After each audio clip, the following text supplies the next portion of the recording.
thank you for taking an interest in Taiwan. We know that Taiwan's situation could be very different from every other country in the world. So we would like to give you an insight on how we've been tackling the Chinese influences in Taiwan, and also opening up with you with any questions or any discussions.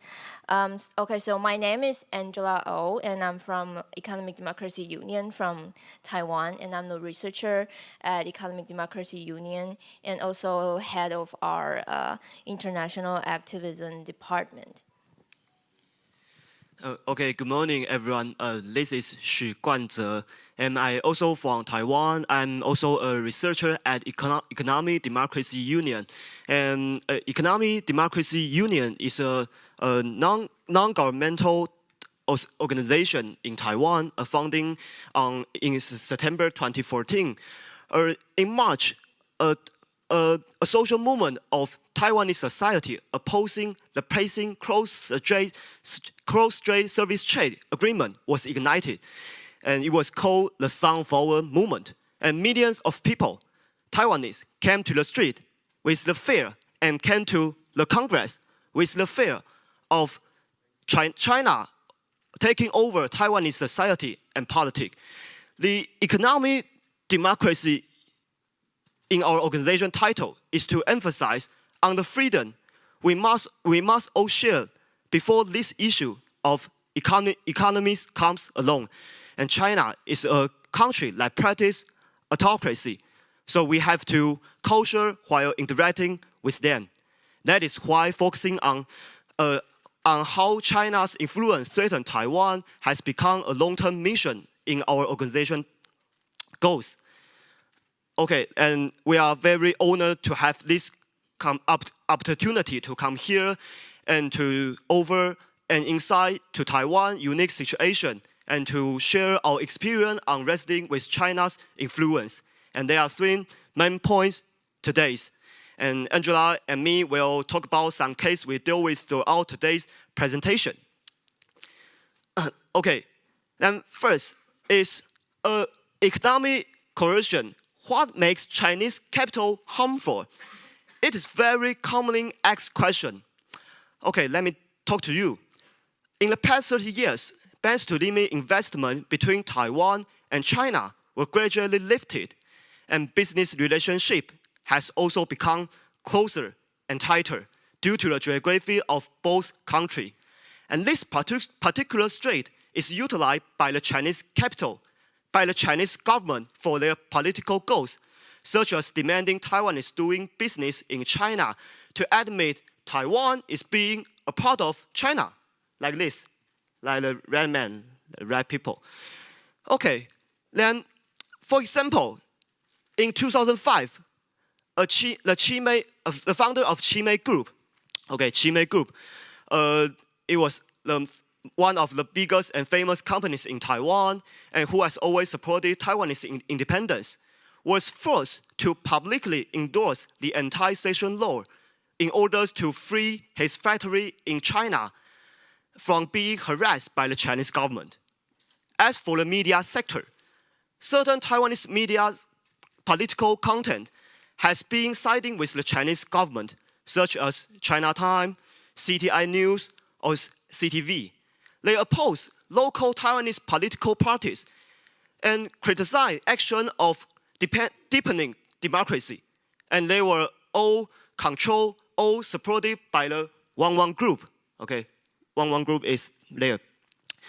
And 11 Group is 11 Group start out as food manufacturer, and most of its factory and business is in China now. So they have to comply Chinese government's order that their business boomline won't be cut by the CCP. So there is a possibility that the same guideline will be applied in Taiwan if we don't start confining the screening process of Chinese capital investing in our own country. If we don't act now, and one day, most of the Taiwanese business and livelihood of Taiwanese people might completely rely on China, then Chinese government won't need a single soldier to achieve the unification of Taiwan, because the Chinese government will never allow anyone support Taiwanese independence while earning renminbi, while earning RMB. So this will not only cause a problem that Taiwan is being forced to choose a side, but there are also other potential threats. For example, what if the logistics and e-commerce were all controlled by Chinese capital? If there are tensions in Taiwan Strait, they can be able to cut off livelihood production and cause uncertainty to the society.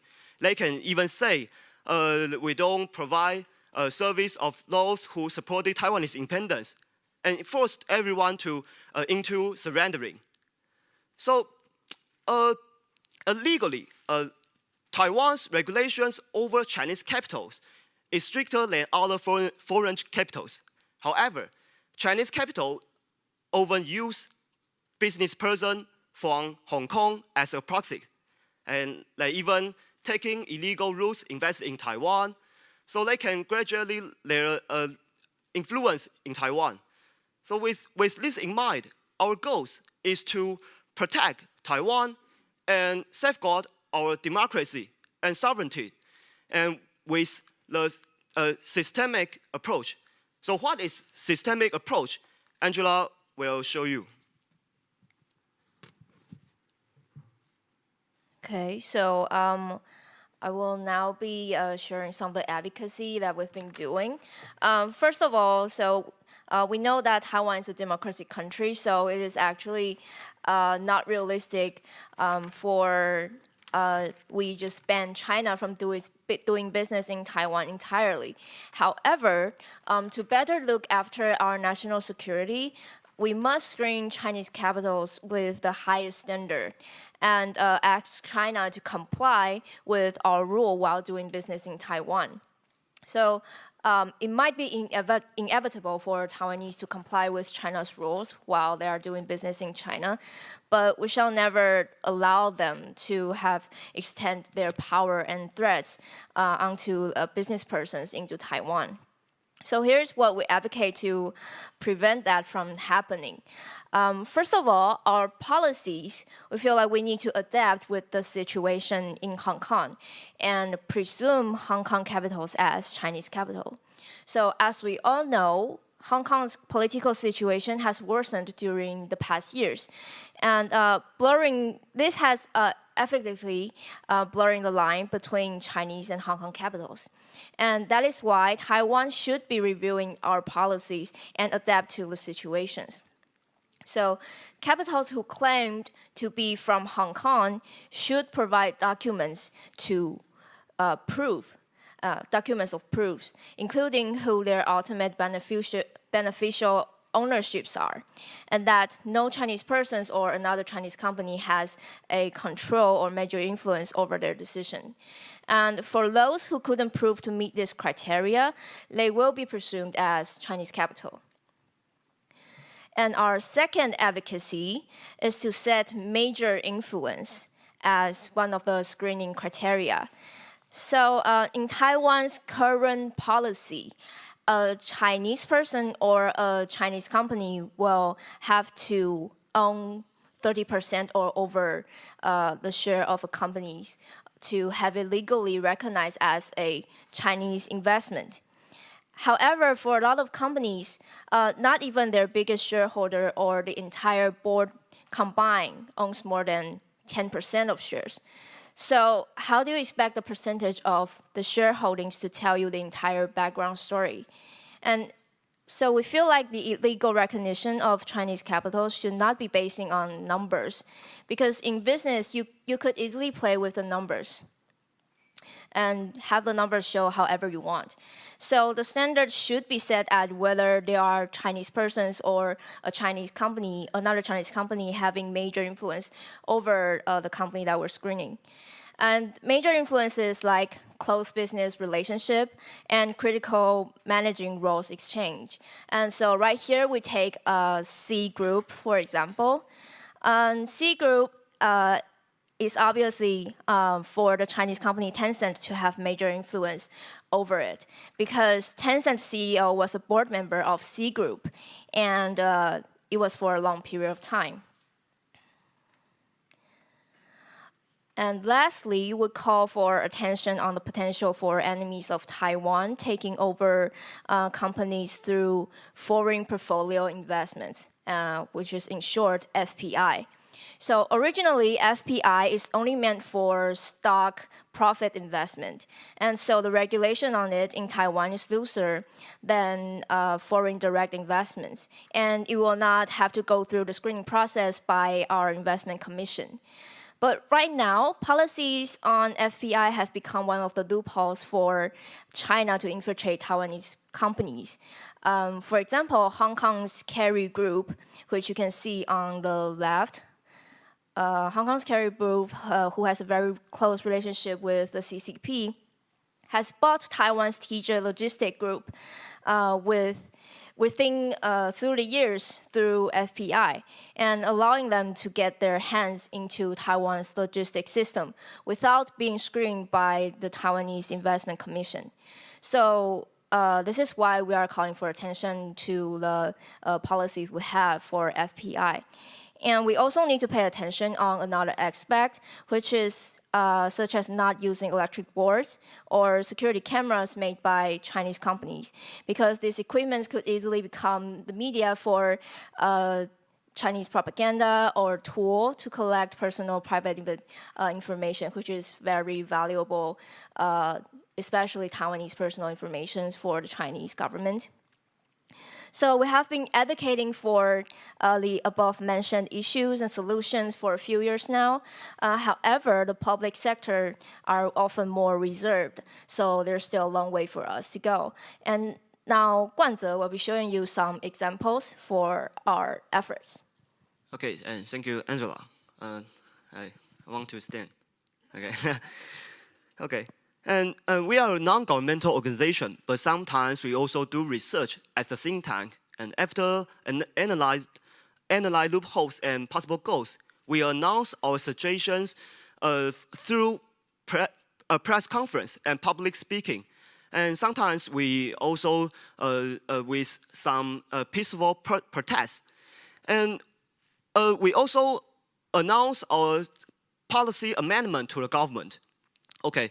Then we also advocate to work to the public. For the past 3 years, we have hosted over 100 public panels across Taiwan. We also hold camps to encourage younger people to get to know our country's situation and discuss on the action they could take.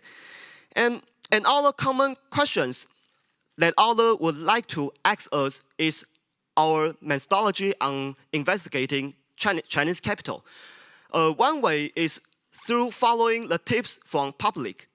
As for the information we acquired is most public, such as annual report from public listed companies would disclose their main shareholders and income resource. And we are make the best use of a cabinet website and website running by the Chinese government and Chinese capital, because the official website won't lie. And lastly, I would like to encourage everyone to utilize the Chinese search engines such as Baidu. Then you will easier to look for the local news and comments. So, and then we will put the information for crossover. So we often take joke about us is like a detective doing what we do. Okay, and then lastly, I would like to mention some common questions, such as why oppose China? China is one of the biggest economic entities in the world. Isn't it beneficial for Taiwan to accept the unification of China? I want to talk some Taiwan's history. In the past, Taiwan has been through authoritarian and autocracy. It was it is the most longest time of martial law in human history in Taiwan. In the past, at the time, freedom of speech and news, assembly, and association were oppressed. Many Taiwanese people died resisting the government. So that is why we oppose autocracy and unification with China, to make sure everyone of our descendants can live and breathe freedom in Taiwan forever. That's all. A discussion I welcome. Thank you.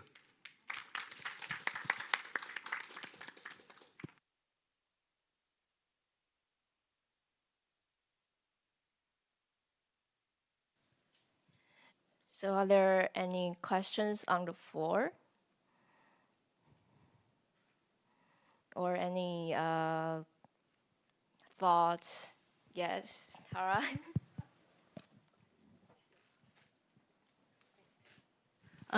Given to the particular context in Taiwan, but what will be your suggestions for those countries, like, for example, Asian countries who has significant economic dependency on China? What would your suggestion for those countries? Because their Chinese capital don't need to be on the table. It's almost on the table, and yeah, that's my question.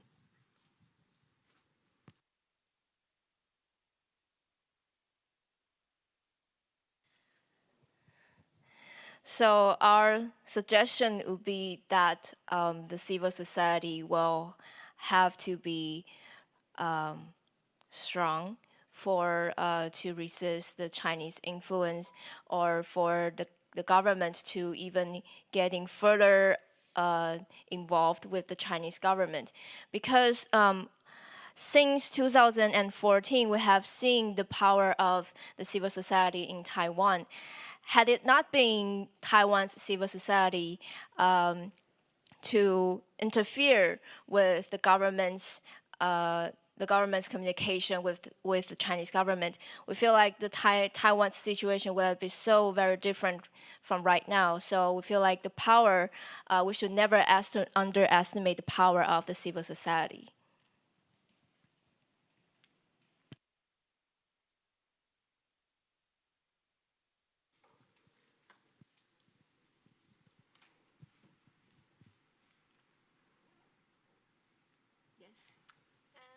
So in Europe, there's this discussion about China's TikTok taking a lot of information on EU citizens. How is Taiwan looking at that discussion and the use of TikTok? Yes, so we have been doing a little research on how, in particularly high school students, are using TikTok and their attitude towards it. And so a lot of the Taiwanese citizens, they are aware that a lot of the Western countries are talking about the danger of TikTok and how it is threatening the security of their personal information. But right now,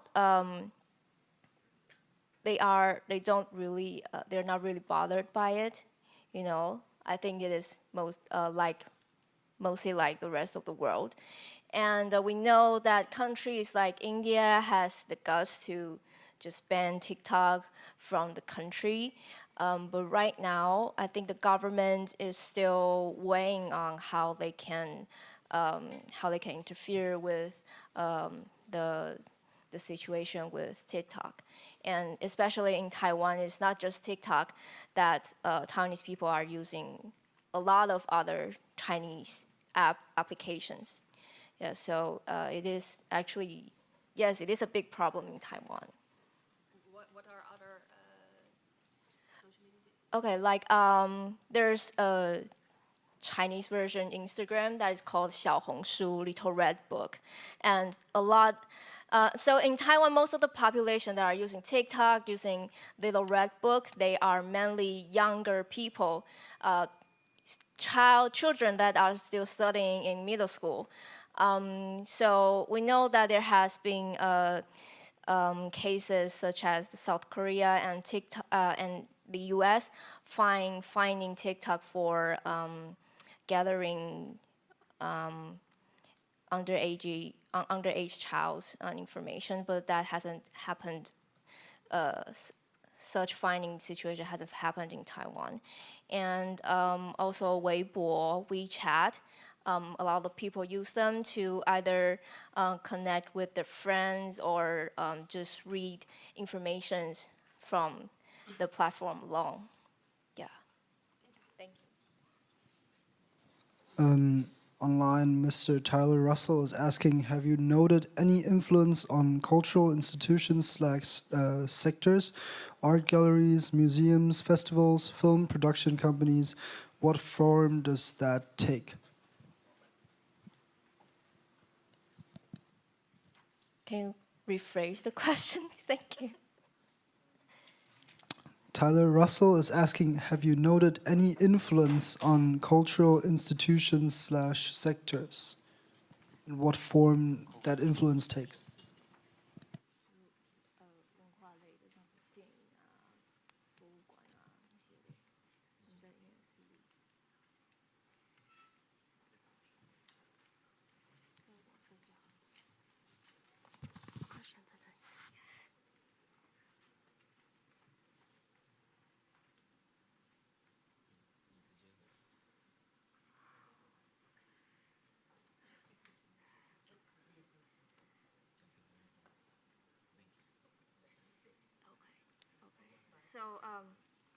So regarding to the questions on whether they have any influence on cultural institutions or sectors, we feel like we can take one of the cases, which is Apple Daily, the Hong Kong newspaper that has set up their branch in Taiwan. And because due to Apple Daily's mother company, Next Media, and